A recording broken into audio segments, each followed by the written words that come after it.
നിലമ്പൂരിൽ ജനതാദളിനെ പറ്റി നിങ്ങൾ കേട്ടല്ലോ.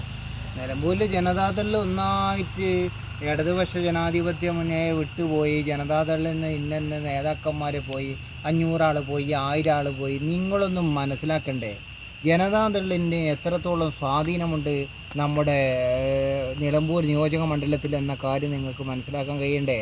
നിലമ്പൂരിൽ നിന്ന് ജനതാദളിൽ നിന്ന് ഒരു സ്പിരിറ്റഡ് ഗ്രൂപ്പായിട്ടുള്ള ശ്രീ എരഞ്ഞിക്കൽ ഇസ്മായിലിൻ്റെ നേതൃത്വത്തിൽ ഒരു ടീമാണ് അവരെ കൂട്ടത്തിൽ പോയിട്ടുള്ളത്.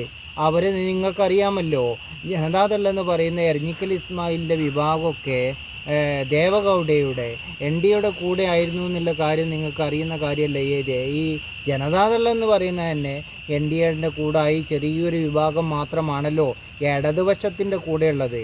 ആ പേരും പറഞ്ഞ് ഇടതുപക്ഷത്തിന് കുതിര കയറാൻ നിൽക്കുന്നവർ, നിങ്ങളുടെ ഗതികേടാണോ ഇത്?